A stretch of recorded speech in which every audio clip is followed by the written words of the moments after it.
انسان کھلے عام اللہ کی توہین کر رہا ہے، اللہ کے در کو چھوڑ کر کے کسی اور کے در پہ اولادیں مانگ رہا ہے، اپنی مرادیں مانگ رہا ہے، بیماری کی شفا مانگ رہا ہے، کیا یہ اللہ کی ناقدری نہیں ہے؟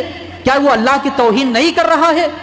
آئے اپنے آپ کو مسلمان کہنے والوں اور دوسرے در پر جا کر کے اپنے آپ کو جھکانے والوں اور مرادیں مانگنے والوں، اللہ قرآن مجید کے اندر بیان کر رہا ہے وَإِذَا سَأَلَكَ عِبَادِي عَنِّي فَإِنِّي قَرِيبٌ۔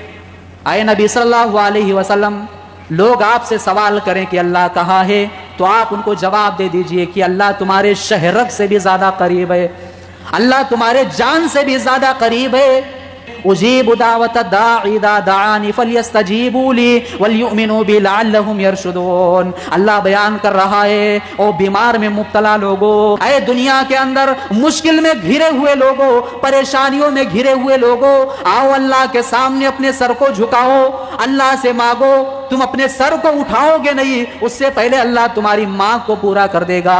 اللہ کو پکار کر کے تو دیکھو۔ ہمارا عقیدہ کیا ہے؟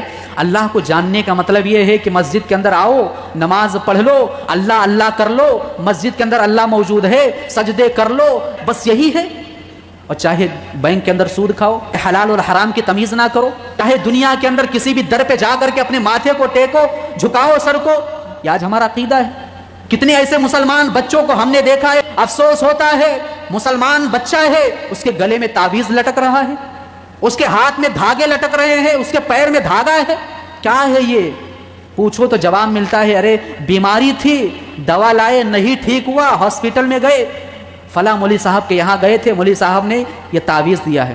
آج ایک مسلمان کا ایمان اتنا کمزور ہو چکا ہے کہ وہ لال دھاگے، پیلے دھاگے، کالے دھاگے، ایک معمولی سے دھاگے پر بھروسہ کرے؟ کیا اس کا یہ ایمان نہیں ہے کہ بیماریاں دینے والا اللہ ہے اور شفا دینے والا بھی اللہ ہے؟ جس چیز کے لیے شریعت نے منع کیا وہ چیز ایک مسلمان اختیار کر رہا ہے، اور یہ تعویذ پہننا اس کو معمولی سمجھ رہا ہے۔ شرک ہے، شرک۔ پیارے نبی صلی اللہ علیہ وسلم نے صاف طور پر من علق تمیمۃ فقد اشرک، جس نے تعویذ پہنا، گنڈا لٹکایا، اس نے شرک کیا۔ ایک مسلمان کے گھر میں بھی شرک کا کام ہو رہا ہے۔ ابراہیم علیہ السلام دوسری دعا کر رہے ہیں وَجُنُبْنِي وَبَنِيَّ أَن نَّعْبُدَ الْأَصْنَامَ، اے اللہ میری اولاد کو شرک سے بچانا، بتوں کی پوجا کرنے سے بچانا، توحید والا بنانا۔ اے مسلمانوں، آج تمہارے گھروں میں تمہارے بچے کیا کر رہے ہیں؟